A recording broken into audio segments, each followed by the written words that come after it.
Thank you very much for that lovely introduction. Well, it's wonderful for me to be back here in Abu Dhabi. I was here in May speaking at this very same venue, and I had a wonderful time when I was here. And I'm very honored that the foundation decided to invite me back to speak again on topics related to early childhood. When I was here in May, it was a wonderful experience. It was very thought-provoking, it was very rich, and I learned a lot. Because as a professor, people often think that we're the people who teach you, but we learn as much from these lectures that we give from our students and the public as hopefully we teach you. It's really a two-way street, so it's wonderful for me to be back here. And I learned many things when I was here last time, and I learned what unites us. We have many differences, obviously. I traveled over 10,000 kilometers to come here. We have different foods and customs and so on. But yet we are united in our concern and in our interest and dedication to the well-being of children. And for that, I'm grateful to be here and be able to talk to you today about a specific topic in early childhood. As the introduction said, I'm a child psychiatrist in one of the hats that I wear. And in that job, I work with very young children. I have an expertise in working with children under the age of 5, although I see children of all ages. And I feel very strongly about the work that I do because I know that if you intervene early in the life of a child, you can have a big impact on their growth and development. And you believe in that too. And we share that belief together, that if we work together to understand children when they're very, very young, we can help put them on the path to a happy and productive life.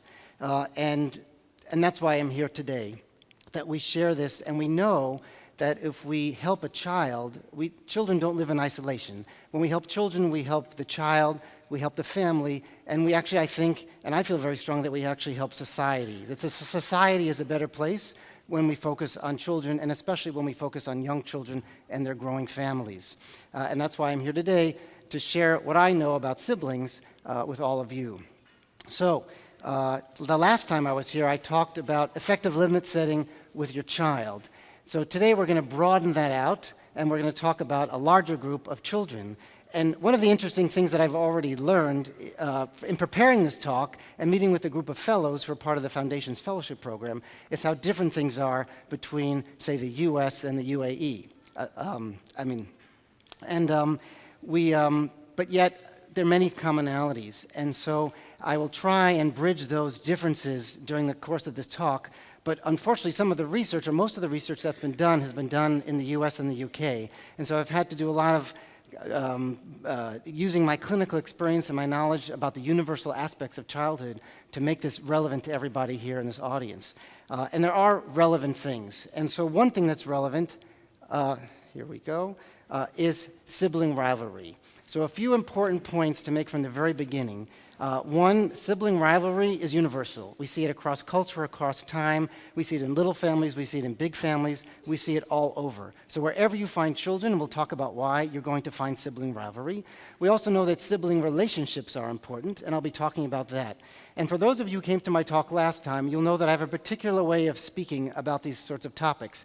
Now, I know that parents often come to hear an expert like me because they want hardcore data and evidence and solutions and practical things, kind of the things that you might open up a parenting magazine and say, oh, here are the 10 ways to reduce hostility between your siblings, or the 10 ways to do this, or the 10 ways to do that. I know you've come here for that, and I will give that to you, but I'm going to wait till the end of my talk to actually deliver that, so you're going to have to stay with me and stay interested. That'll be the punchline at the end of this talk. I find it's much more interesting and more helpful to people if they understand the concepts. So if you understand the concepts of how siblings relate to each other, how hostilities form, the advantages of sibling rivalry, the disadvantages of sibling rivalry, that if you understand that, that will provide a foundation for you so that when you leave this talk today, and if I've done my job well, which I hope I will do, then you will have a framework to think about it, because every family is different, right? Although we have some commonalities, every family is different, every child is different. So if you understand the concepts of how siblings grow and develop, and then you get your, say, cookbook listing at the end, you'll be able to merge those two things together. It'll make sense, and you'll be able to leave here more informed and more understanding about what's going on in your houses. The other thing I want to say, besides that sibling rivalry is universal, because I want to make sure I don't forget this point, although I think it would be hard to forget this point, is that sibling rivalry is not only universal, it's not only normal, but it's, in the end, useful. And so that may sound paradoxical to you. How can something like rivalry be useful? We'll go into that, and I want you to think about that as we're talking. But our sibling relationships basically provide a template for all relationships we have outside of the family. And that sibling rivalry helps us understand competition and cooperation, how to have a fight, how to end a fight, how to be frustrated and delay that gratification that you're seeking from your parent, that we can work things out at home that are very hard to work out outside. So if you think about siblings, they may be explosive at times, but they can't leave the next day, right? With a friendship or some other people in your life, you don't have to stay with them. We're born, but they say you can choose your friends, you can't choose your family. And so I feel strongly that in the work that I've done and the families I've encountered in my practice, that sibling rivalry is a useful tool for child development. It's something that I think is inherent in families that helps us grow and develop. The other important thing to know about siblings is that for a long time, siblings weren't thought worthy of research, that siblings were just there, and that there are libraries that could be filled with the research on individual child development, on the impact of parents on individual child development, and everything related to child development. There are basically libraries full of books of research over the last 50 to 60 years. Siblings, interestingly, only became a source of academic interest in the last 15 years or so. So if any of you wanted to go and research this, as I have, you don't have to go back too far. And so a lot of this research is new, a lot of it is growing and developing, and I'm here today to share that with you. One other interesting point about siblings that's come out of this work is that, and it seems so obvious now, but people weren't talking about this 15 or 20 years ago. When you think about it, siblings are with us for the longest of anyone we know, right? Our parents leave us too early, siblings are still there. Our friendships form long after we've had siblings, and even our marriages are formed after we have siblings. And so our siblings are the people who go along this long journey of life that we have together.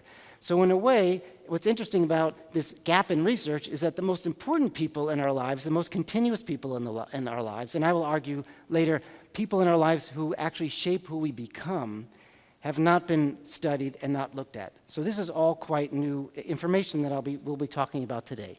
So here are just some adorable pictures of siblings in various phases of relationship. We have the happy, we have the sad, and it goes on like that.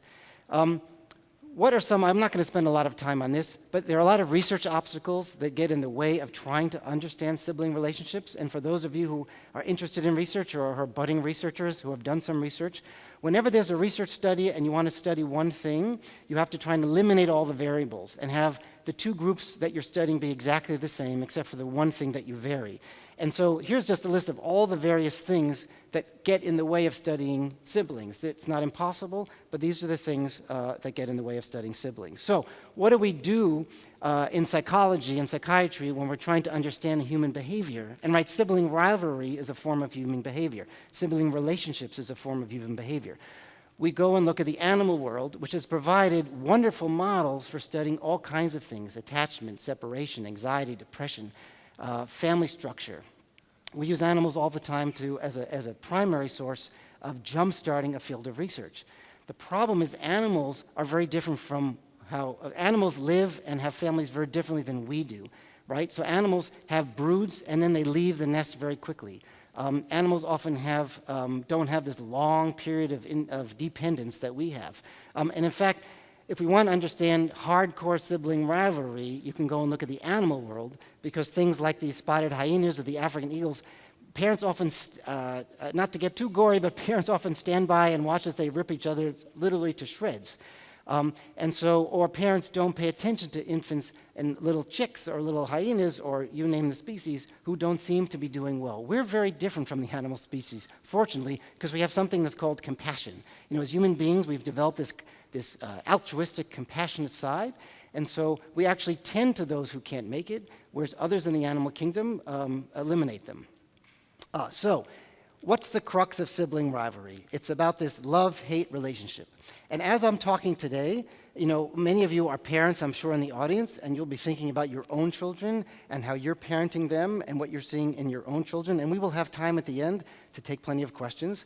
But I am also sure that many of you will be thinking about your own families of origin, that probably everybody in this room has siblings of varying genders and number. And so you'll be thinking about how your parents raised you and what happened with yourselves. I was talking with someone earlier, and he said to me he couldn't really remember. And I think a lot of that is selective forgetting that we do about things in our childhood, because sometimes we remember the good and not the bad. But we all have memories of how well we got along or not with our siblings, how well or not our parents related to the siblings. And many people will think about how those initial sibling relationships play out over the decades, and that how one sibling was with the others often continues in time. There's a continuity between, say, my relationship to my brothers as yours to your sisters and your brothers as you go along.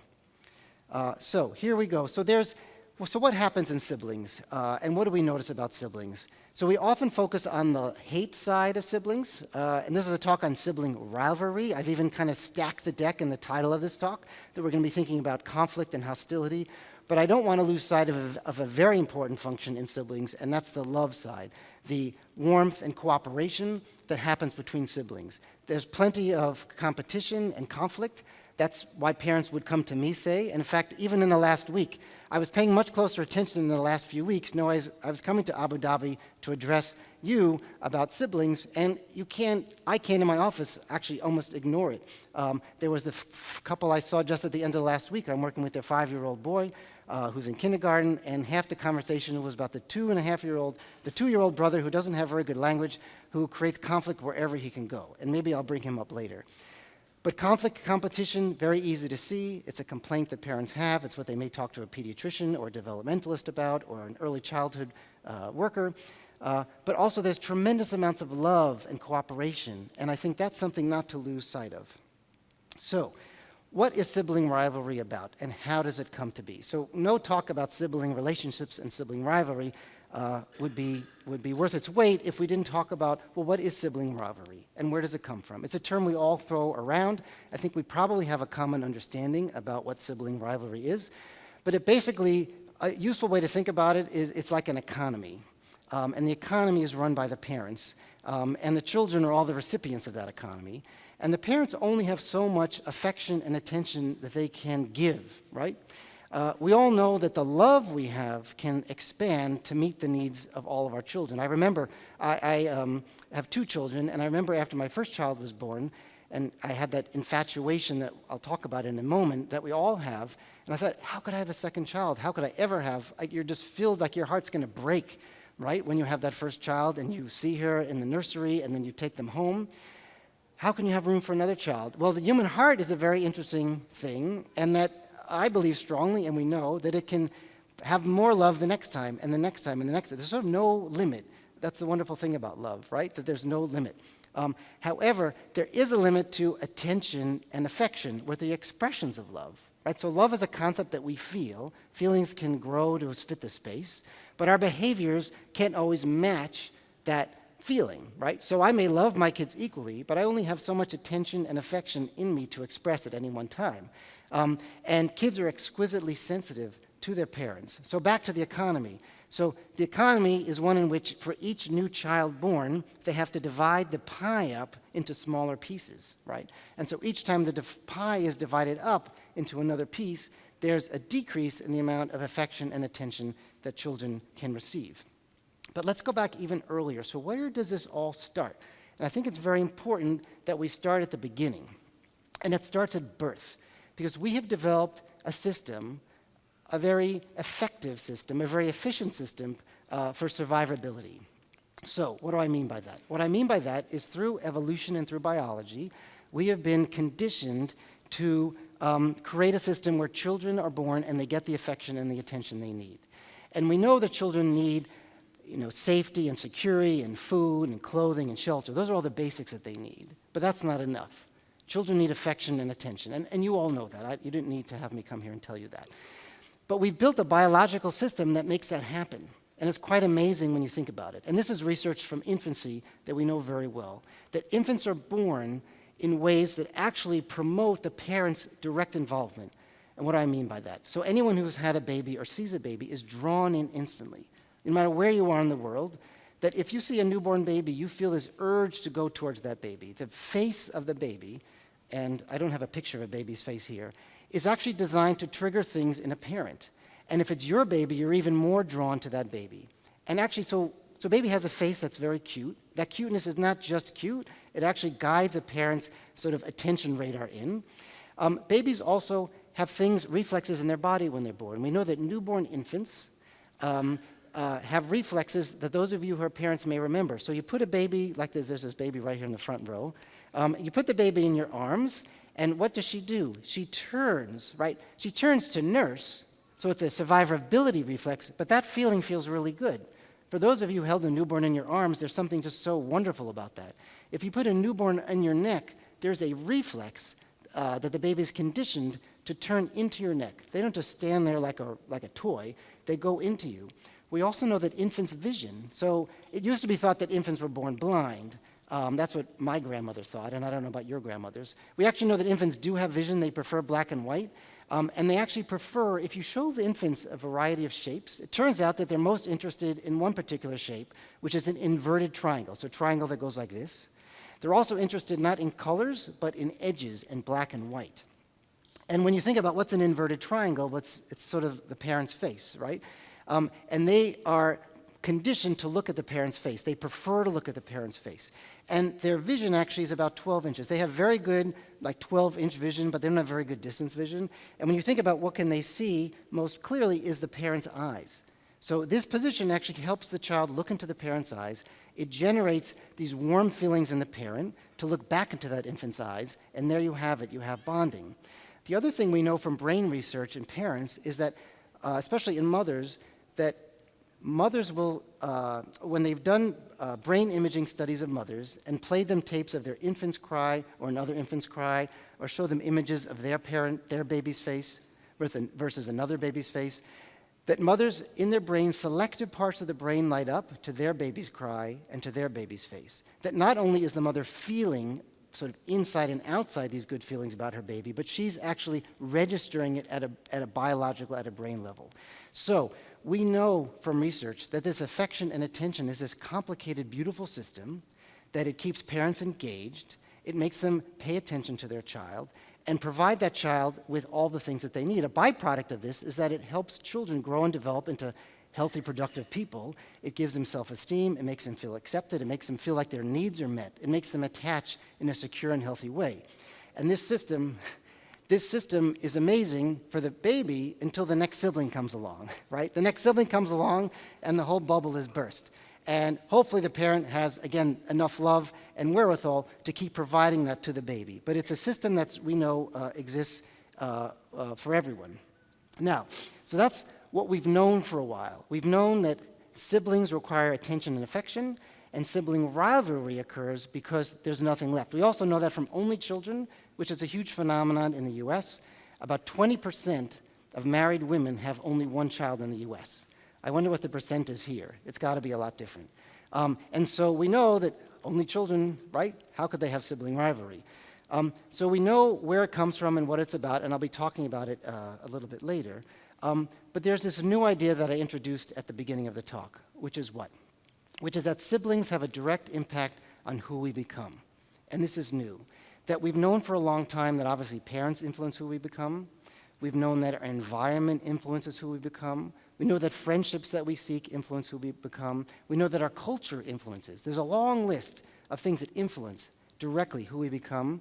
And now we can add to that list siblings. And that's what I'm going to be spending the next chunk of this lecture talking about. What is that impact? What is that effect? And how do siblings come to influence each other? So, what are the types of relationships that siblings have with each other? Again, we have the two sides of the coin. We know that there can be conflict, there can be aggression, there can be quarrels. All of those who are parents have seen that. But there can also be emotional and social intimacy. There can be closeness. There can be all kinds of things. And typically, it's the blending of all of that that defines the type of relationships that siblings have. Now, some tend to be more towards the quarrelsome, and some tend to be more towards the close. And it's our job as parents to sort of figure out what that's about and where that comes from, and then how to help our children through that process. So what defines sibling relationships? What makes a sibling relationship? So we have this whole stew of things. We have these highly charged emotions. We have conflict. We have, what I mean by time, is that we have lots of time to work things out. We spend all this time. An interesting thing about siblings is that it's almost like an experiment. What are families? Families are a large group of people thrown together under one roof, and they're expected to get along really well. And they're expected to get along well for decades. It's amazing that they get along for 10 minutes.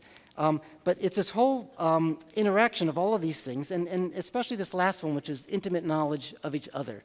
And if you think about combining all of these things, lots of time, lots of intimacy, lots of things that are emotionally charged, that's a pretty intense place to be, and it's no wonder that siblings have such a direct and enduring impact on each other. So how do they shape us? So we know they have an effect. We know this kind of environment in which siblings grow up, that it's pretty intense, it's pretty close quarters, it's pretty extended over time. So what do siblings do for each other? So one thing that they do is they buffer stress. And what kind of stress can sibs buffer? Well, they can buffer family stress. So if some of the siblings are fighting, some of the siblings can help each other. If there's marital discord or disharmony in the home, they can buffer against that too. If there are issues like financial or work or loss of a relative, anything that can affect a family, siblings can be there to help each other. I think when we think back to our own sibling relationships and we look at our children, we realize that children help each other. They're kind of colleagues in their emotional connection. They also provide rehearsal and practice. And what do I mean by that? Well, at the beginning of the talk, I mentioned how siblings kind of create this microenvironment that is normal and healthy and helps define how we will relate to the outside world. Siblings have to see each other the next day. And if they have a fight, they go to bed, and hopefully the next day they're over that fight. They learn about cooperation and competition. They learn about empathy and nurturance. They learn all kinds of things from their siblings that will help guide them when they form new families, when they form friendships. They learn about how to negotiate power hierarchies. They learn how to delay frustration and gratification when they see their sibling getting something that they're not getting. They also learn how to strategize and figure out how to get things that they need, like how to go to mom and dad or how to use their siblings to go to mom. They're almost like a team, right? And especially in this country where families are very large, they form this large group, which can sometimes be scary for parents. But those are useful skills for life. Siblings also inspire us to be ourselves or to be different from each other. They might encourage us to have a new niche. Well, what do I mean by a new niche? What I mean by a new niche is that, say you have a sister who's very good in math and gets a lot of praise for that. Well, you may feel like, well, she's getting all the math praise. I'm going to be good in history, or I'm going to be very good in science. Or you have a sibling who's very good at soccer, or very good, or maybe you call football, or very good at swimming or some other sport, and then you'll try something else, or a musician. And so very often siblings will find other ways to be because another sibling has sort of carved out that niche for themselves. We also, romantic life. We know that having an older sister helps younger boys understand some of the complexities and mysteries of what girls are all about. I grew up in a family with 3 brothers, so a relatively small family by the standards here. And when I got married, I had no idea all the things my wife had in the cabinets. It was a new thing for me. And if I had an older sister, I probably would have figured that out. And for little girls, they get to understand the puzzles and complexities of older brothers. And so we know that having an older sibling of the opposite gender helps predict more positive romantic relationships down the road.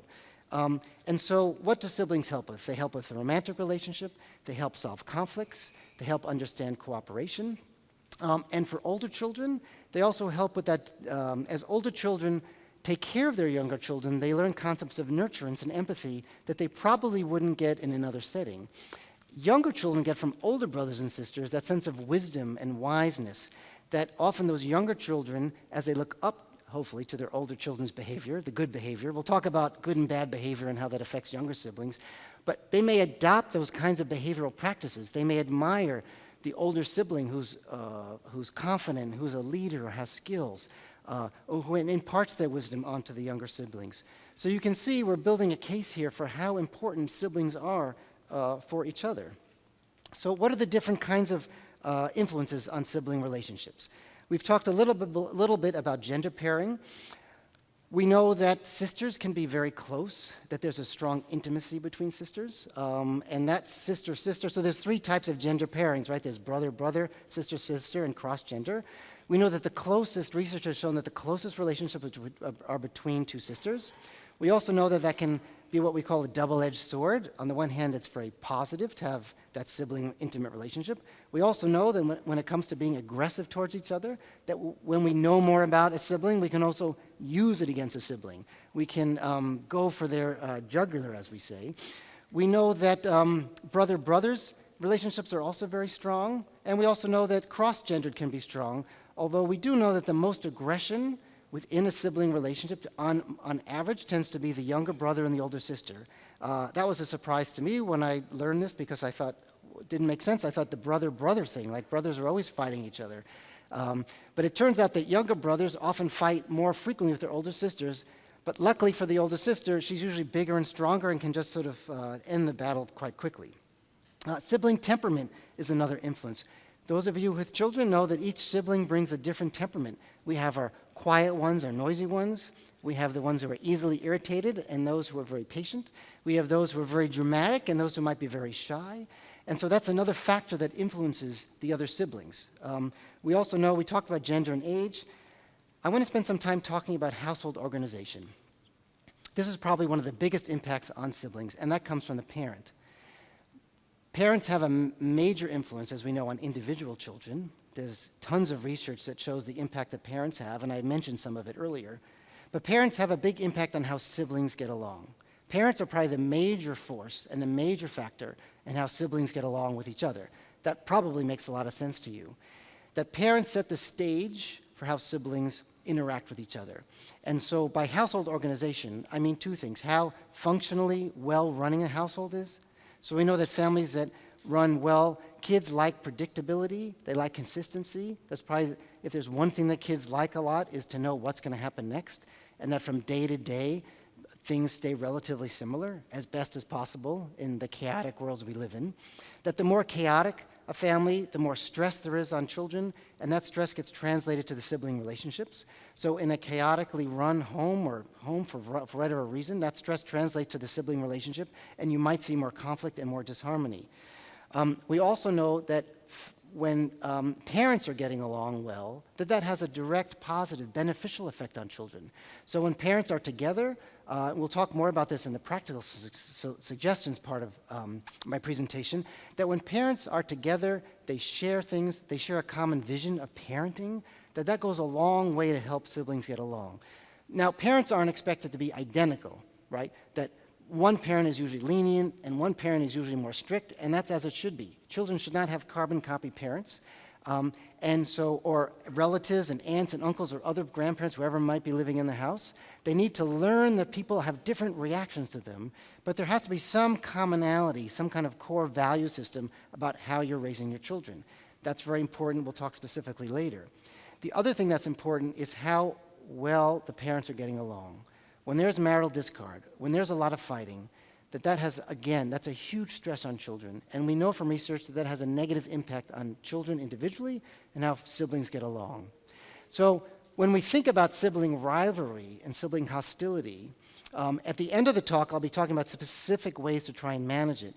But a key thing that I don't want to forget to mention, a core concept, is that it's very important to think what's behind that behavior.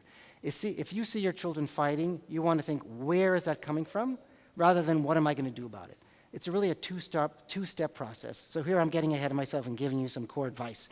You see negative hostile behavior among your children, you have to take a 2-step process. One is, where is it coming from, and then what am I going to do about it? One of the places that it can be coming from is tension within the household, and not just between the parents. So if you live in an extended family, the husband and wife may be getting along fine, but grandma might be interfering, or aunt and uncle may have a different opinion. One person may say you're spoiling them, and one person may say you're very strict. There may be tension between the different in-laws. All of that can have a trickle-down effect in a way that we're not always so aware of. So, to summarize the last few slides, siblings do not grow up in a vacuum. They don't grow up just by themselves, getting along or not getting along. They grow up in this complex web of relationships, and especially in families that are large and extended and multiple members. That's a huge context that they live in. Even if they grow up in smaller families, there's a context, there's a web that children are growing up in that all has an influence on their growth and development. So, back to some of these core concepts that I want us to be thinking about. So, I've already discussed this. Parental role is key. Another feature of the parental role that I've kind of hinted at but not been as explicit has to do with modeling. Another thing that we know about children is that they have radar. You may not be able to observe it because it's not physical radar, but they're like a GPS tracking system of how we're functioning and how we're doing. It's as if, the people who developed Apple computers put a chip in their brain, and they can now read us. They are very good at reading us from very early on. Why is that? Well, one, back to that earlier concept of survivability, it's very important for kids to understand their parents because they need to know how and when to get what they need from their parents. So you survive better as a child if you can figure out your parents. Secondly, children don't develop sophisticated language skills for many years, right? They get their first words at 1, 2 words together, or sentences at 2, more sophisticated at 3. Really at 5 is when the full language system and all its beauty comes online. So early on, they're not using language to figure things out. They're using nonverbal behaviors, how we are sort of physically and how we operate in the physical world as opposed to the verbal world. And so they get very clued into us, our moods, our frustrations, our irritations, our happinesses. They kind of know what's going on. Speaking of siblings, very often parents will say to me, when do we tell the sibling that the baby is coming? And my answer is usually, well, they usually know by the time you're asking that question. That it's often you hear a story of a child rocking, all of a sudden taking out a baby doll and playing mommy before the parent has even had a chance to tell them. Now, obviously, there are times at which children are surprised, but very often they know. They already know these things. So they're watching us. They're watching our modeling. They're watching how important we are. And so the way we conduct ourselves directly translate often into ways that they conduct themselves. So if we, for example, if we tell children to be nice and kind all the time, as we should, but we're not necessarily nice and kind in our relationships, there's a mismatch there, and it's going to get very confusing for them. So the parental role is key. So a key thing here is when to intervene and when to give them space. Again, this is a very typical question I get when I give a talk like this about siblings. How do we know when to intervene? And how do we know when to give them space? And that's part of the dance really around all parenting, right? Is when do we let them breathe and be on their own? And when do we have to intervene? We'll talk more about that later. But in this arena, with sibling rivalry, it's important to strike the right balance. You don't want to be helicopter parents, as we call them in the United States. But then again, you don't want to sort of have it be a Lord of the Flies free-for-all in your home. And some of the useful concepts that I think about in terms of intervening have to do with when someone is hurt, right? And so when aggression gets out of hand, and we'll talk about that later. But that's another concept in thinking about this. But an important feature of knowing when to intervene is the hope that they'll figure it out on their own. So it's a very important, again, back to siblings being a dress rehearsal or a practice for later in life.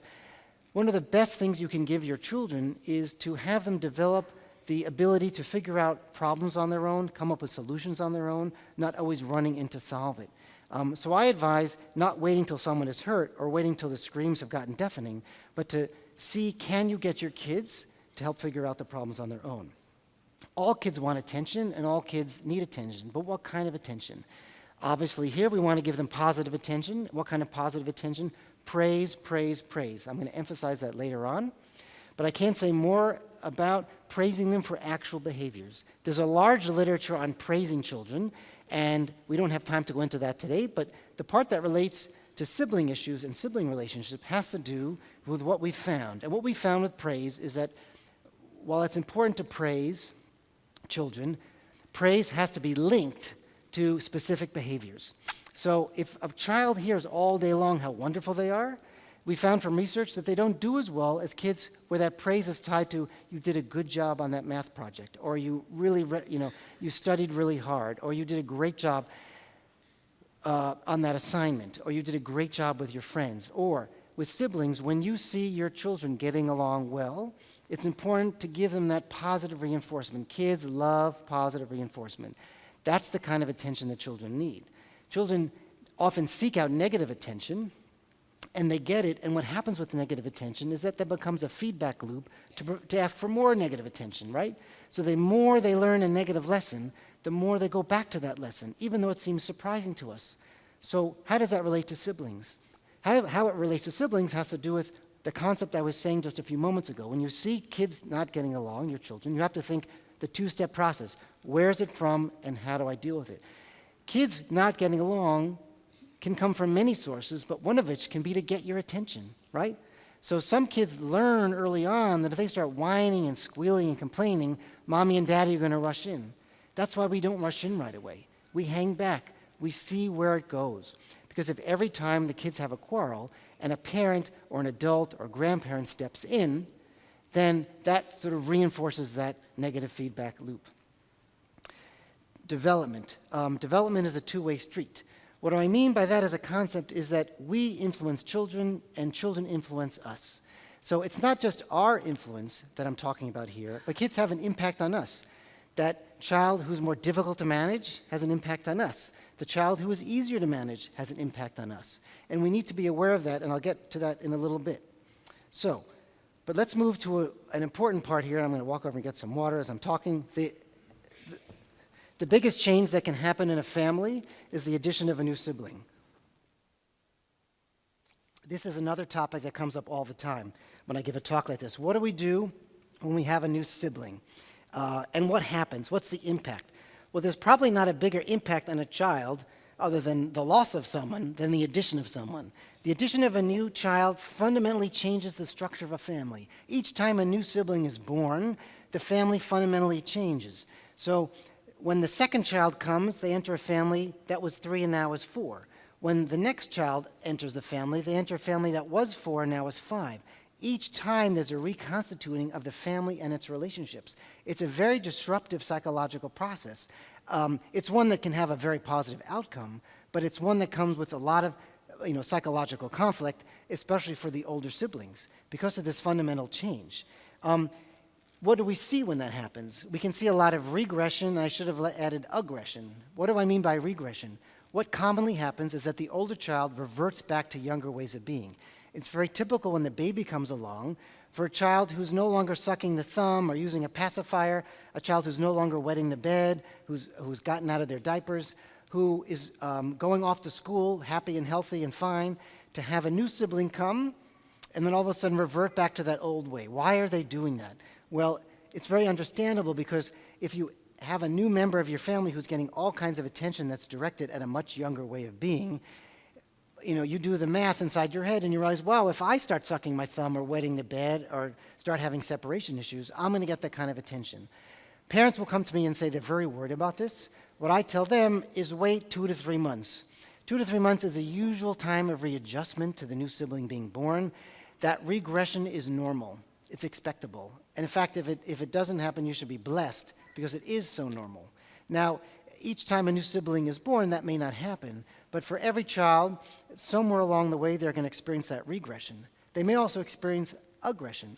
It's very common to hear stories of the new baby coming home, and after 2 weeks, the older sibling says to the mother, when is the baby going back to the hospital? Right? Or can we put him in the trash?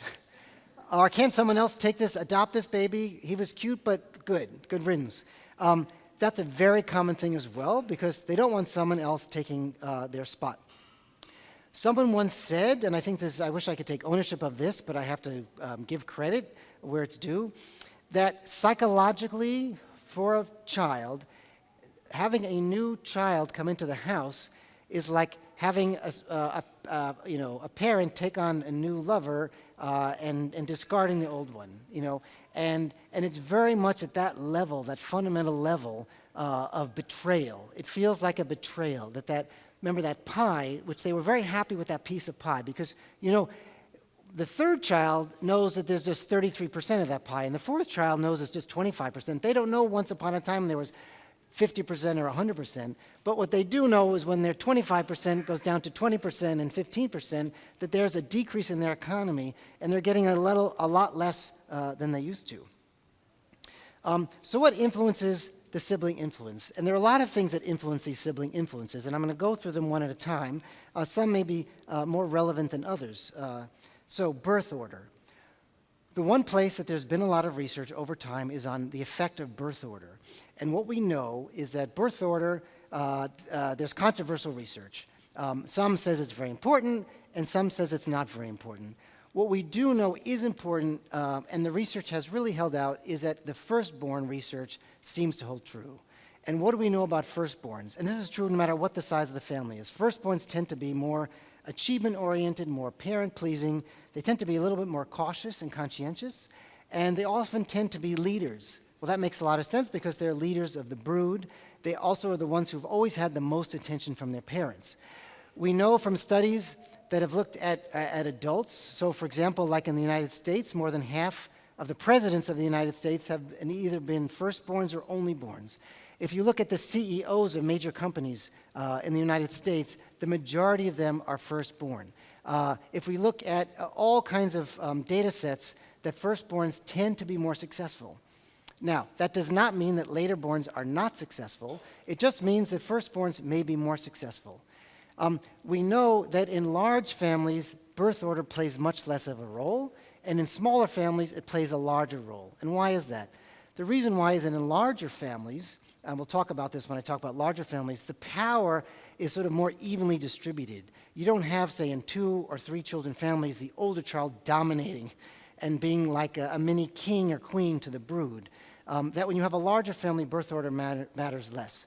But in these small families, it tends to be that the younger children are a little more free-spirited, freewheeling. They don't have the same pressures often to succeed that the older children have. We know that in general, middle children, the middle child syndrome, they also tend to want to please a lot because they know they have to work harder to get that affection and attention. They sometimes feel squeezed out, and they're not the oldest child and getting the good stuff the older children get. They're not the younger children who get kind of the baby and all that kind of attention. They get a lot of less attention. They have to figure out other ways to get that attention. So typically, say in the US, middle children will find friendships. They'll find other families. And I'm sure in large extended families, what middle children do and older children do, as I've learned, is that they will find an aunt, an uncle, a grandparent who will kind of substitute for parental love.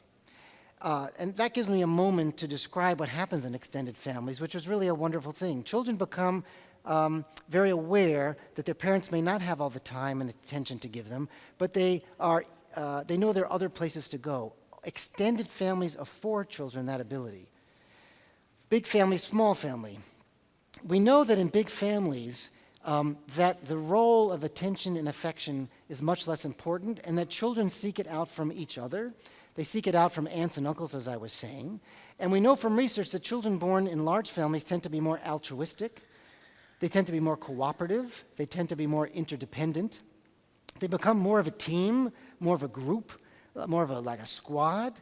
And that they can form subgroups to get their needs met. So you may find in extended families or large families like clusters of children sort of within the family who affiliate with each other to get their needs met. And so we know that in large families, there often tends to be more cohesion among the siblings, more support. Even though they get less and less of that pie, they find other ways to get it. In small families, there's tends to be more conflict in a small family because they know what they're not getting, and there are fewer options and resources of places to go. What about only children? I won't spend too much time here because I don't know how many only children there are out there, but only children, on average, tend to get the plus and minus of being an only child. They get the bright lights in big city, everything gets focused on them, so that's kind of wonderful. They get everything that they need. They tend to be more mature because they become like a little adult.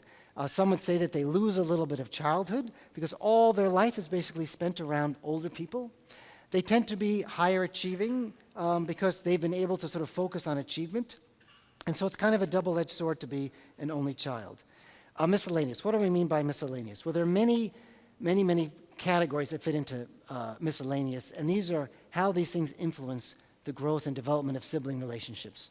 So blended families, no matter the culture, there are blended families, whether it's 2 families that have dissolved and come together, or families that have added other families in, or second or third wives and larger groups of children. There are areas where that works well.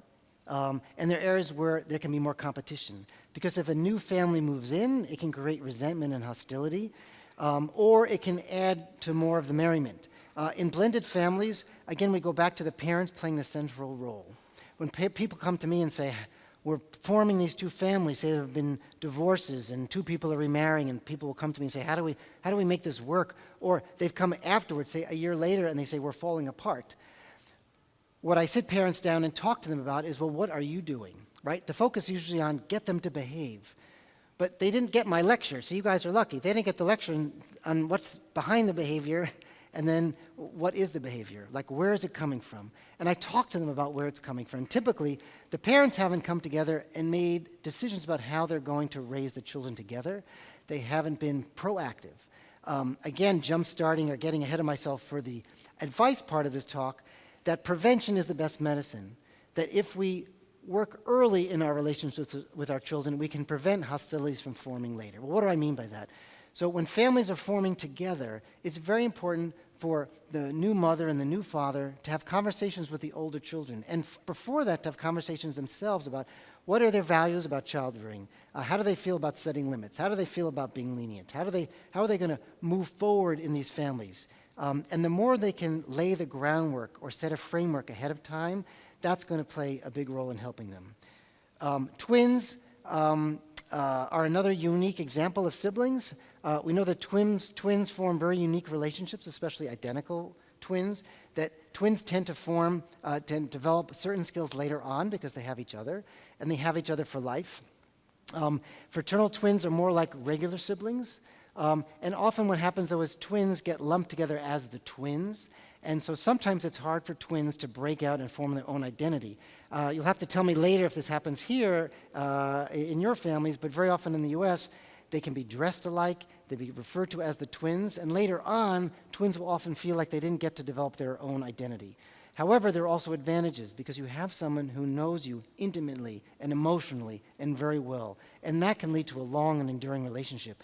I think for twins, my experience has been that can be hard early in life, but as they grow and develop their own personalities, that things improve as they get older. By gap children, I mean children who are separated by many years. Adoption, again, adopted children can have their own issues. And I wanted to spend some time talking about the last point here, siblings with a disability.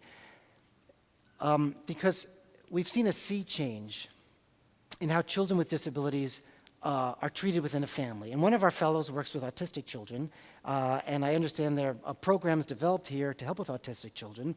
And at the Yale Child Study Center where I work, we have really a world center around autism.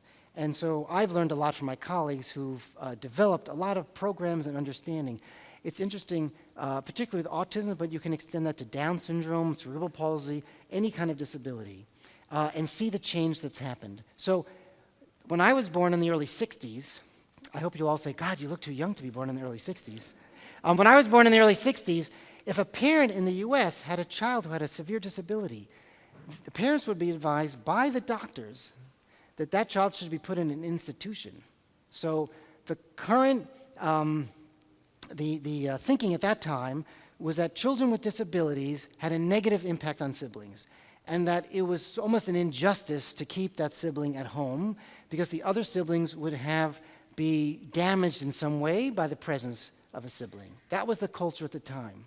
Interestingly, that was rapidly changed by none other than John F. Kennedy, who had a child with a disability.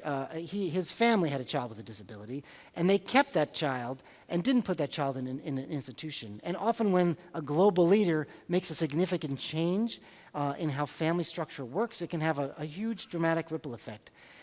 So from the 60s to now, fortunately, around the 70s and 80s, that thinking began to change. And we now, fortunately, for children and families and those children with disabilities, we would almost never do that. It's a rare situation in which a child is better served in an institution. All of the research we have, and this is probably some of the strongest research we have in the field of siblings and sibling relationships, shows that the presence of a child with disability in a family, while difficult, while challenging, while hard for parents and hard for siblings, it has a direct and positive impact on how those children develop. Those children become more empathic, more altruistic, they become more understanding, they're able to tolerate not having their needs met, And it's really quite an amazing thing that's happened over time. So having children with disabilities in a family changes sibling relationships, but it does so on average and on balance in a much more positive than negative way. So what is the parent role? And again, I cycle back from the parents to the children to the parents to the children. One of the most important things you can do in the face of hostilities with your children is to remain calm. Again, children model after us. If we meet a hostile situation with anger and yelling and screaming, what does that teach them? Now, I'll raise my hand and say, I'm guilty of that. I've yelled and screamed at my children. I think we all have. But on balance, we need to be aware of where our emotions are. Because at the end of the day, through sibling relationships, if we want our children to learn how to control their emotions and regulate their behavior and have positive interactions, we have to demonstrate for them as well. Again, the children are watching us all the time. And I'm going to move to my next point, which is another point that gets asked of me all the time, which is how do I tell the difference between sibling rivalry and sibling abuse? Again, back to this love-hate. Now we're on the hate side of the spectrum, because all children will fight, and how do you know when you have to intervene? What's the difference between abuse and rivalry? Some researchers who have looked at sibling hostilities and conflicts and aggression have actually gone into houses and videotaped families, brought children into research labs and videotaped them. And what they do, God bless them, because this isn't the kind of research that I could do, but they mark every time there's an episode of hostility or frustration or battle. And many, many studies have been done on looking at the frequency of hostility and aggression. And it turns out over the course of an hour, when two children are playing, they'll have a fight, they'll have 3 to 6 fights an hour. And not just sort of like an irritated remark, but sort of a back and forth. So there's a lot of fighting and hostility going on, and it can be difficult to know when is this healthy hostility and fighting, and when is this negative. Well, I'll tell you. The best way to tell when it turns from just regular rough and tumble play to hostility is what happens with the younger child who surrenders. So typically, there's a fight. At some point, the younger child waves the white flag and says, I give up, I give up. So what you want to look at is not what happens when the younger child pushes back or the same age child pushes back, but what happens when they raise that white flag. When they raise the white flag, what's supposed to happen is the older, stronger, dominant child is going to hang back and take their surrender and kind of move on to another day. That's normal. That's exactly what happens. When that older child doesn't respect that white flag and keeps pummeling the younger child or keeps going after that younger child, we know that that's time to intervene. And that is when hostility turns to abuse. And we know that in some situations that rivalry can turn to abuse, and it can have a negative, dramatic impact over time. So here goes. What is the risk for negative impact? So siblings can have positive impact, which will be the next slide, but they can also have a negative impact. We know from research data that if older siblings engage in negative behaviors, like drinking or smoking or using drugs, that can have a negative impact on their younger siblings. It's so much so that if an older child uses alcohol or cigarettes or any kind of drugs or engages in sexual activity at an early age, there's a 2 to 4 times likely chance than normal that their younger siblings will too. So not only do siblings model their behaviors on their parents, but they also model their behavior on their older siblings. So that's when praise comes in. So how do we avoid these kinds of things? So by praising older children for their positive behavior and encouraging that positive reinforcement and positive behavior on the part of the older siblings, that will lead to more of these sort of positive behaviors that can happen. So what are the ways in which siblings can influence children, their siblings? Older siblings have positive impacts. They can be a natural ally. They can support the younger sibling. As I've been saying, their positive behavior usually rubs off on the younger sibling. They become excellent playmates, right? Having large families encourages lots of playtime. And we'll talk about maybe iPads later. I encourage you to have your children playing with each other rather than interacting with electronic media. That's an issue for me. What else rubs off really well? Compromise, right? So hostility leads to compromise. We know that when siblings are fighting, and siblings are filled with sort of loyalties and betrayals and fights, and those fights break out, and then after the fights, they have to develop elaborate compromises and peace plans. All of that, which happens in a normal day for a child, especially as it runs through from start to finish. So the arc of a child's hostile behavior, from the fight to the compromise to the peace plan to the making up and going on to live another day and repeat the cycle, I would argue is very important for their development. They will learn things that will help them later in life. Cooperation and compromise, two essential things as we grow and develop. They also learn how to advocate for themselves from their older siblings. So I want to spend a moment, and we're going to go pretty quickly now that it's 8 o'clock, into the actual advice part of this talk. One thing that's difficult with siblings is that they're often at different developmental levels. So you can have a 2-year-old fighting with an 8-year-old. The example I gave you earlier of this boy in my practice who's 5, he's being driven crazy by his 2-year-old brother. Because the 2-year-old brother is all about property, property, property. The two things that kids fight most about, one is property and two is fairness. Okay, we'll talk about that in a moment. This 2-year-old wants his older brother's stuff. This older brother loves Lego. He's got the fine motor skills to build elaborate. He loves Star Wars, as most kids do. I saw Star Wars Legos in a mall I was in today, so I know your children play with it as well. And that he builds these elaborate structures. Anyone want to guess what happens to the elaborate structures? Right. Crash, smush, destroyed. Because that little kid doesn't know how to get his needs met and sees this bright, shiny thing that the older sibling gets, right? So they want, and that's all they think about. They can't compromise, they can't cooperate, they need a lot of handling from parents. So back to prevention. How do you prevent this from happening? It's very easy if you think about it. This mother and father had already figured it out. What do is that they have gates, like the house has become almost like a prison, not really. But the older brother's Legos are put on a high shelf. They're never left out based on experience. They're always put up high in his room, separate from the younger brother. So the I want happens early on. That's stage 1 in development. Stage 2 in development is that's not fair, right? We've all heard that. That's not fair. She gets this, he gets that. Inequality. Sort of the concept of social justice starts very early. Children want everything to be equal. The problem is that everything can't be equal, right? The younger child, the 2-year-old, can't stay up as late as the 8-year-old, right? The 2-year-old or the 4-year-old has to go to bed earlier. You know, the older children get responsibilities and privileges that the younger children get. What do you hear from the younger children? That's not fair, that's not fair, that's not fair. Well, the thing is, inequality and fairness are not the same thing when it comes to sibling relationships. Yes, it can be unequal. You get to stay up till 9 o'clock and you have to go to bed at 8 o'clock. But the fairness is that you get the same amount of other things. Or that when the older child was younger, he went to bed at the same time. Now, that's very hard for that younger child to appreciate, but it's very important for the older child to hear. So I want you to think fairness and equality are not necessarily the same things. As the children get older, they can tolerate conversation. So you can have a conversation with your older child that, don't worry, I can pay attention to you when the little one is asleep. Or you were like that too when you were younger. Or you will have time when something happens. Or you get this kind of thing that the other child isn't getting. Older children have the capacity to delay gratification, be less frustrated, and understand more abstract concepts. As I say here in this next slide, there's a developmental form of this inequality. So in terms of the younger children, it's all about material goods. I want that lollipop. Nothing else will suffice. If he has a chocolate ice cream cone, I want a chocolate ice cream cone. She has this. Isn't it interesting how the younger child, or even middle-aged children, will not be interested in something until it appears in the house, right? And until the older child starts playing with that thing, right? They're like a magnet for the new thing or the thing they haven't seen before. So younger children, all I want.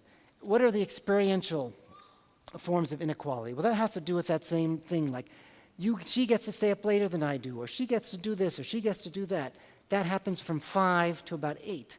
The older forms, more the metaphysical, what I call the metaphysical forms of inequality, are what happens to early adolescents and teenagers, where they say things to parents like, you laugh at her jokes more than you laugh at mine, or you love her more than me. That's a classic one, where it's not so much based on material things or objects, or time spent, but more on the abstract concepts, ways in which you show affection in different ways, or you favor her. Favoritism, I'm sure, will come up. That seems to be a hot topic. But the idea of favoring another child is something that happens over time.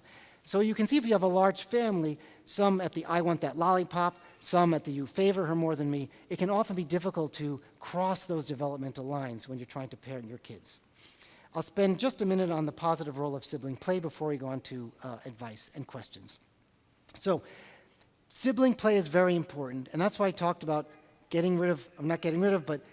but managing electronic time so your siblings can actually play together. Because play plays a very important role in individual child development and sibling relationships. Because it's through play that they experiment with things, they try on new roles, they learn how to cooperate, they learn how to compete in healthy ways.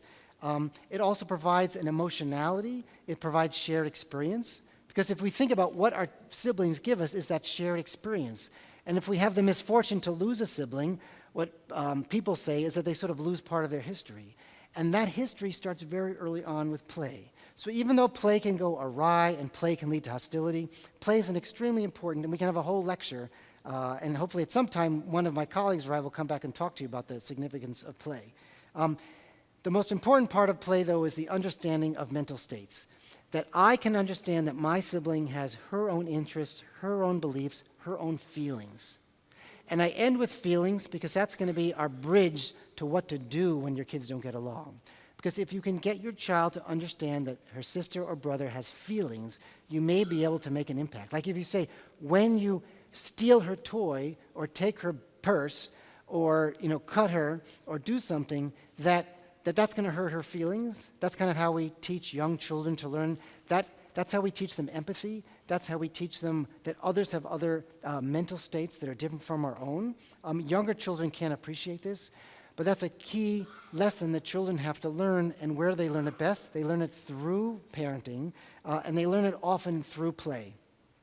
Okay, so what you've been waiting for are these parenting tips. So this is what you're all going to do when you go home, right? And you're going to be perfect parents. Exactly. You're going to get everything right, and nothing's ever going to go wrong. Sorry about that. Parenting tips are just that. They're tips, like the tip of an iceberg. There's a whole iceberg underneath what goes on, but these can be a useful framework for you as you think about how to manage things at home and how to, those of you in the field, how to help others who you're helping work with siblings. So, just remember, sibling rivalry starts before birth. So it's a kind of, in a child's history, it's pretty ancient. As I said, I didn't say before, you want to avoid comparisons and favoritism, that you don't want to always be comparing. What I mean by that is it's natural to compare children, but you want to do it without shaming them. Things like phrases to avoid are, why can't you be more like your sister? Why can't you be more like your brother? He's so smart. She's so athletic. She's so responsible. The other half of that sentence is, you're so terrible, right? And that's a shaming way. A better way is to focus on their particular behavior and how you want it to behave without comparing it to another brother or their sister.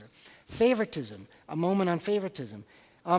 It's natural, and research has shown that as much as we may not like to hear this or may not believe it, we all have favorites. We're human beings. Someone may be more favorite than the other. We may have a favorite child.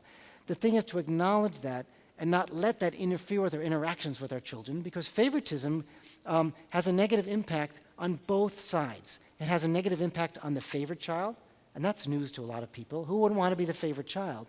But that favorite child often feels that they're getting something that maybe they don't deserve, and they're getting pumped up with all this praise and admiration that may not actually be connected with what they actually can achieve.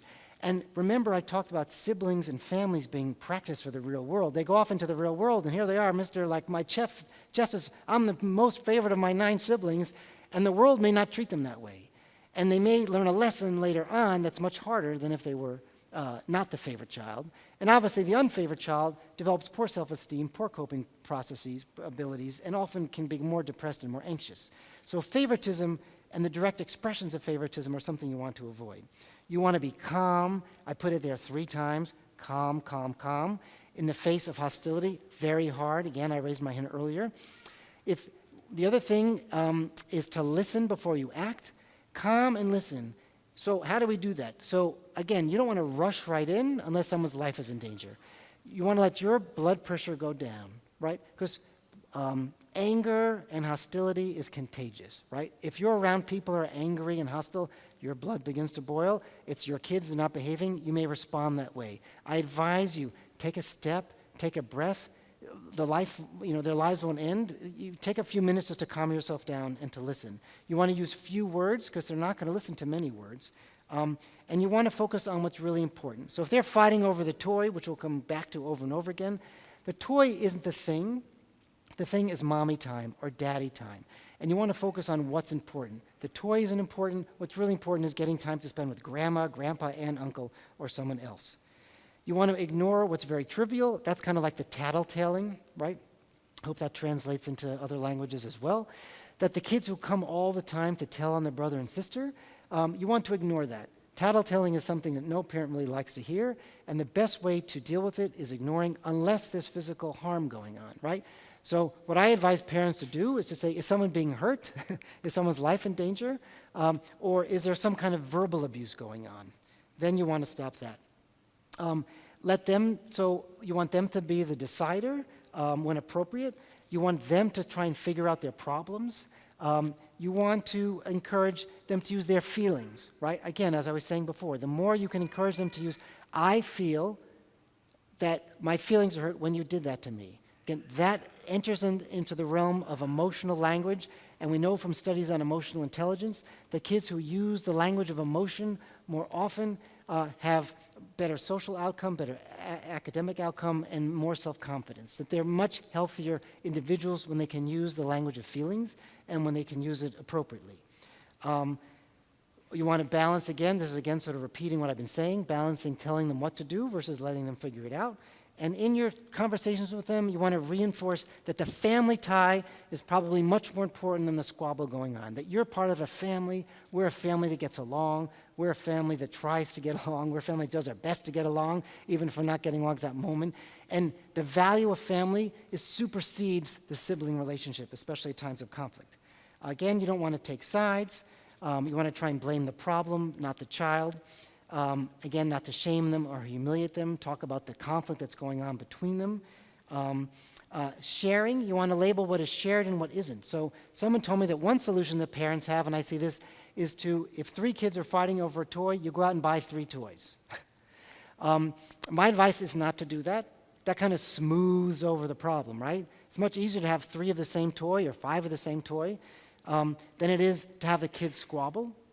I would argue that it's better for the child to feel that they have to wait for something, that conflict is okay, that one sibling can have a toy and the other doesn't. They may have to wait to a special event to get that toy. That feeling some degree of conflict and mastering that conflict, okay? So I feel like my brother has X and I want X. I don't get it. I'll be angry and frustrated. There's sort of like there's stages of this frustration. But then I may come to a place where I say, okay, I can manage this. I can deal with this. And that's very healthy for children. I'm going to keep going because I want to have time for talk.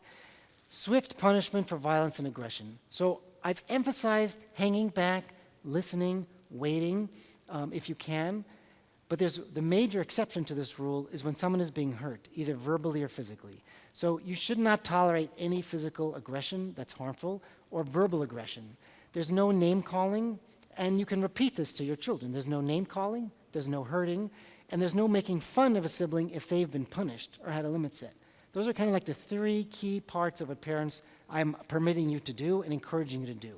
That children need to feel safe in order to grow and develop, and we are the ones who make them safe. So in the face of an older brother or sister's hostility, that's when you can run in, state the rules, swiftly punish, and make the younger children feel safe.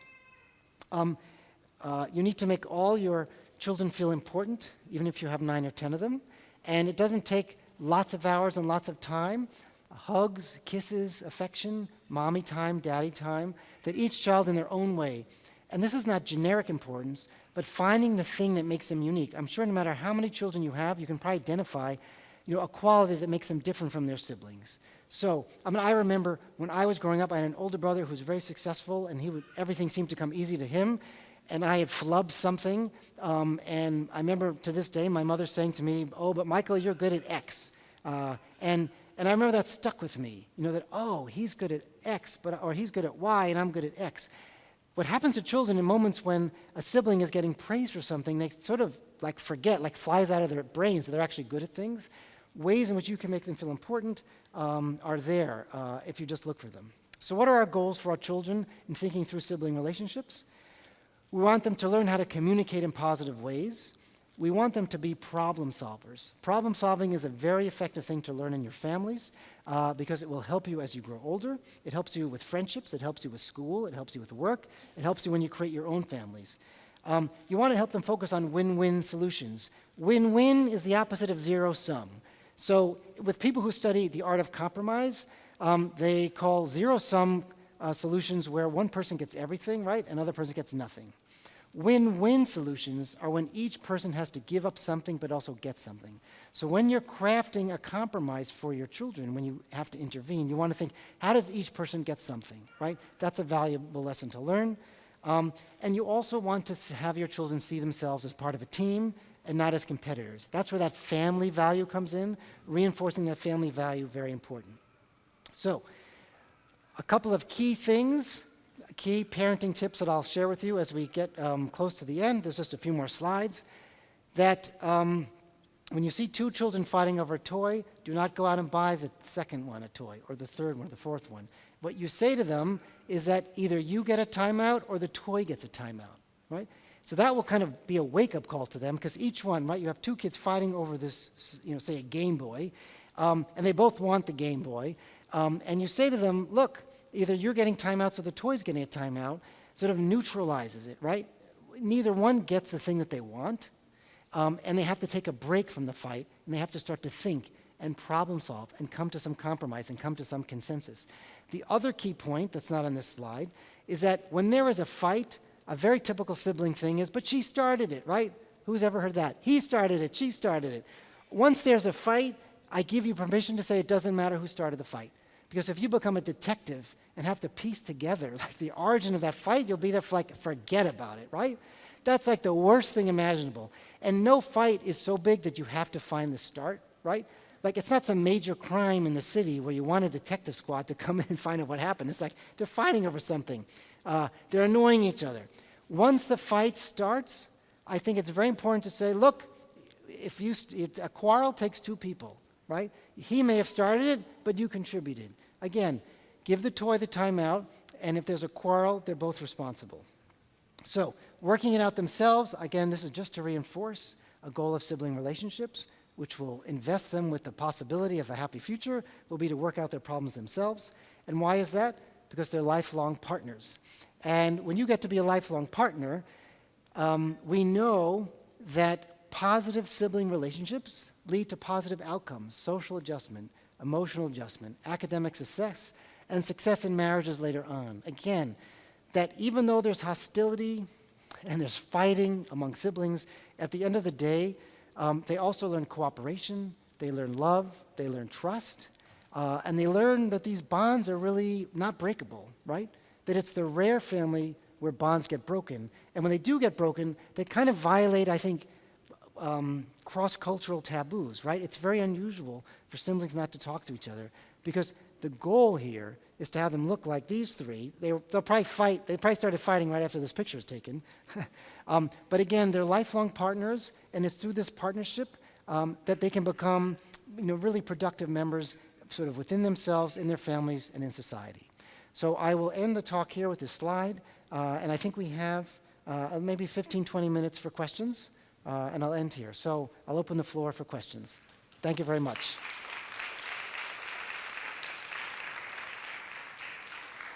Just get some water.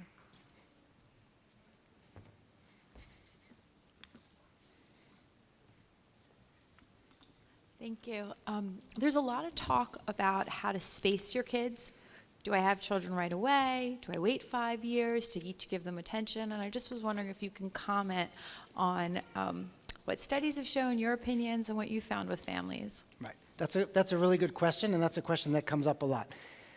The primary answer is that you have to do, when you're planning a family, you have to do what's right for you, right? And so if you have a choice, we can talk about what those choices could be, but the most important thing is figuring out what's right for you and your family. So if spacing children out works better for some personal reason, or having them close together works for a personal reason, all families are workable, right? All families are workable. All systems are workable.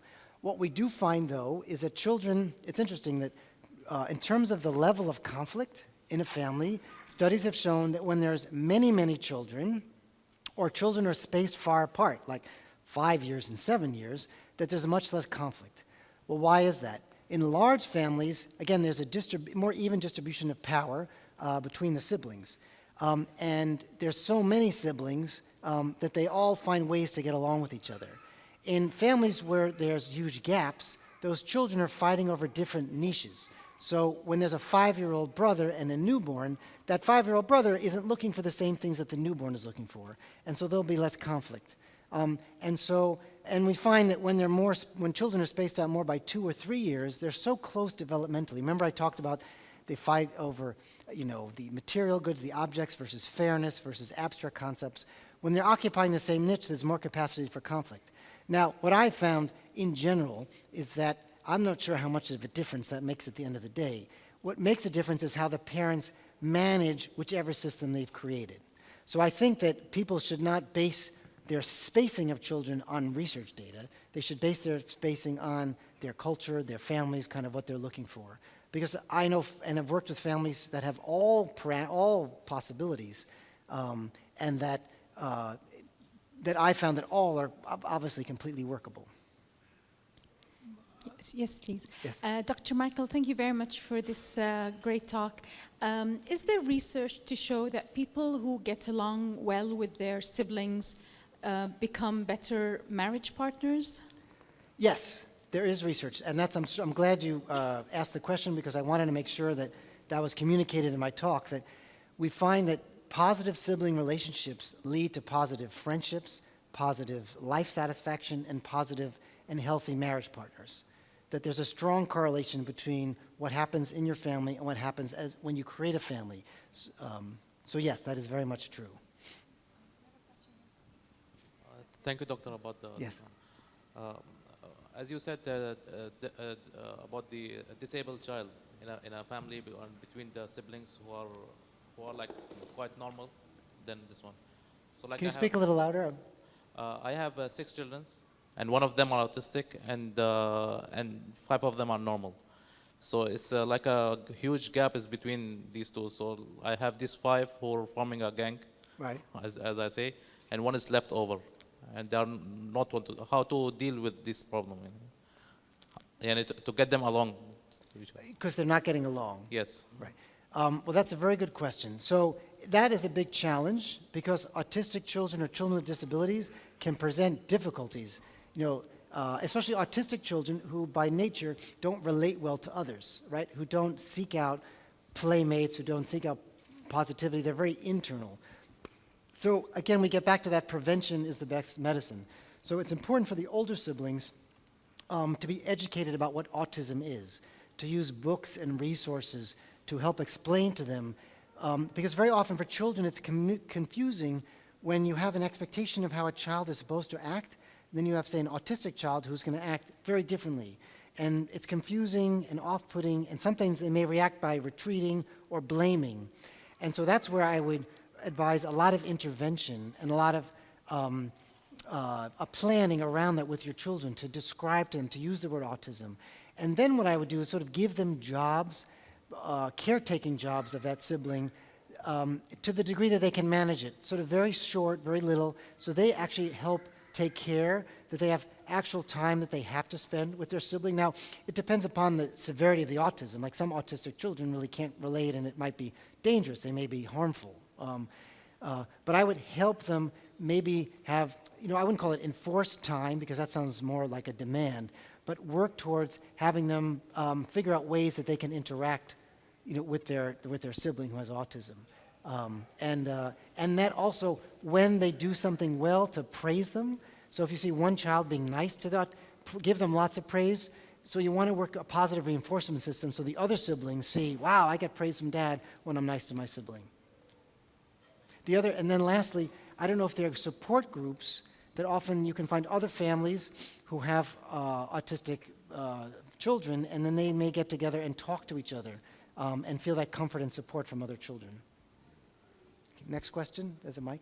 Hi, I was just wondering if you could elaborate a little bit on the effects of bringing an adopted child into a household. Right, okay, that's a very good question. I didn't have enough time during my remarks to mention that.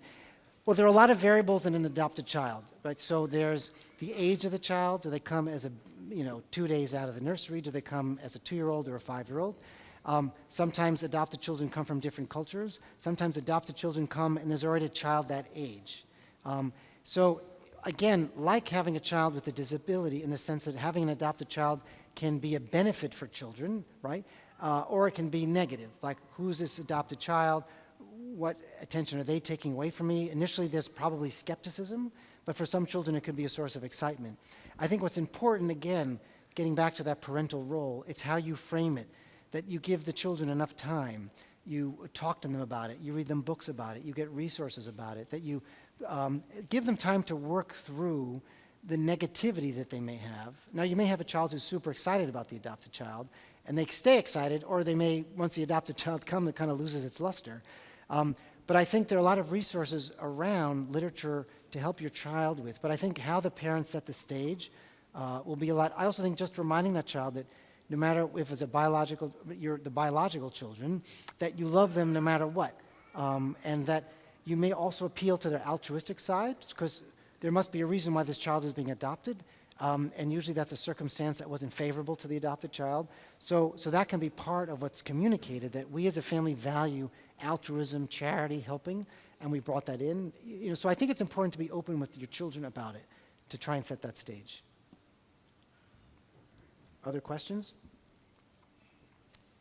I think there's one over here, but you don't have a microphone. Hi. I just wanted to touch base on, you said swift punishment for violence and aggression.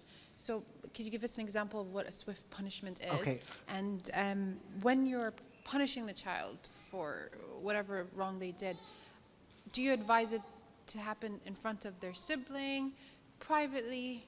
Good, How all do you good address questions, it? right. And I'm glad, because those terms can be interpreted in a lot of ways. So by swift, I meant right away. So if, the brother's hitting the sister and you see it or aware of it, you come right in and swiftly punish. And this is, and the punishment, backtrack for a second. The children should know ahead of time what the consequences are.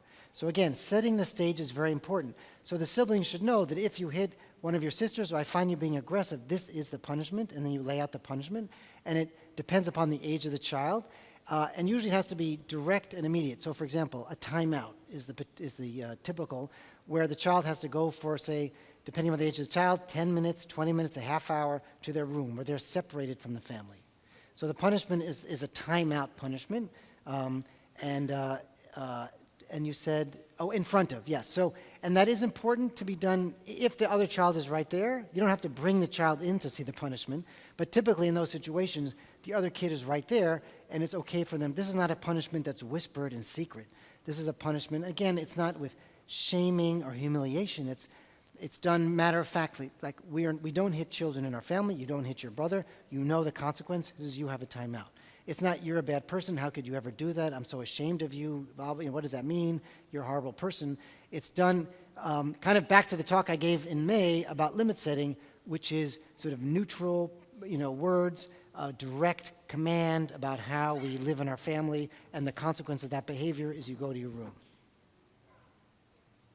So it's unlike other timeouts where you say to them, I'm going to count to 3, and if at the end of 3 you're going to get a timeout, this is like they've broken a boundary, they've violated a rule, and that needs to be treated immediately. I think there's a question back here.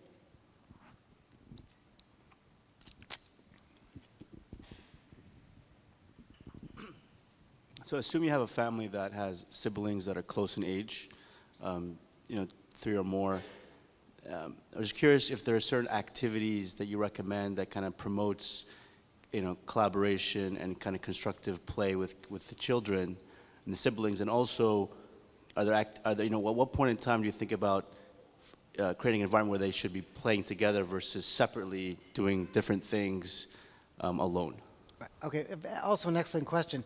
That gets to how to promote positive social relationships among your children, as opposed to just reacting to negative behaviors. And so in terms of, I think my answer is always and all the time, that children should be playing with each other. They should be encouraged to play with each other. That there may be some difficulties because there may be gender issues. So There may be, if you have a smaller family and you're a boy with girl siblings, your interests may be different. So there's some obstacles at times, or there may be a run of girls and then a boy and more girls, and it may be hard to facilitate that. And so those are situations which they get more tricky. But if you have children who are clumped around the same ages and have similar activities, that's where kind of the old-fashioned way of doing things was, I think, better. The non-electronic. It's much better to be face-to-face playing a board game or a physical game, playing catch, playing kickball, playing all kinds of being outside on running around on a playground or a gym set. I think it doesn't have to be necessarily a board game, but it's something they're doing all together.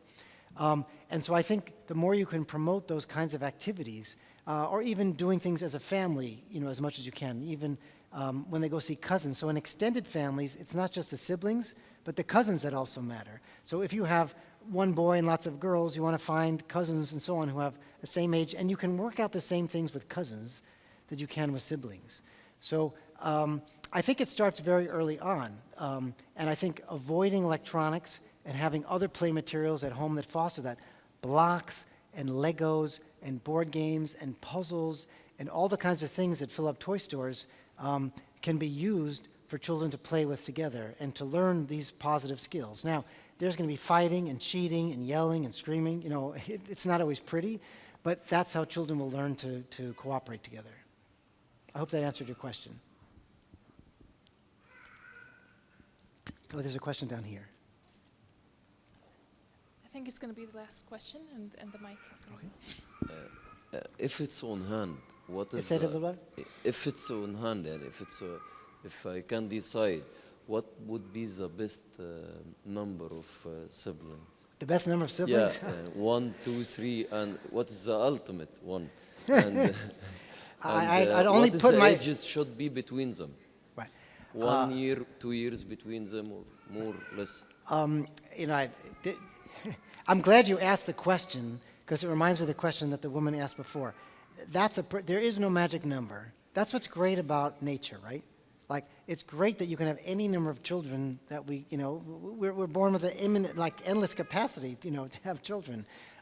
There's no magic number. And so I would be wrong to say it's 2 or 10 or 15 or 5. It's more how much love do you have, how many children can you support, economically, physically, emotionally, spiritually. I think that any system is really workable. The research has shown there's no bad, I can deliver this news to you, there's no bad number, there's no bad spacing. And also each child has their own temperament. So you can have like 5 closely spaced kids who have the worst possible temperaments with each other, or you could have 5 closely spaced children who get along beautifully, or 3 and 2. That's why I talked earlier about there's so many influences on siblings that we can't come up with the right number. And I think it wouldn't be healthy if we had the right number. Then that'd be kind of, social engineering, like saying every family should have 5 or every family should have 1. I think that's what makes society such a wonderful thing, that in every family different, that there can be any number of children. So I've never encountered any problem with any number, other than parent sanity, And you can go insane with 1 kid, or you can go insane with 10 kids. Okay, I hope that answers your question. All right, well, thank you so much. I appreciate your attention, and it really was a pleasure for me to be here. Thank you.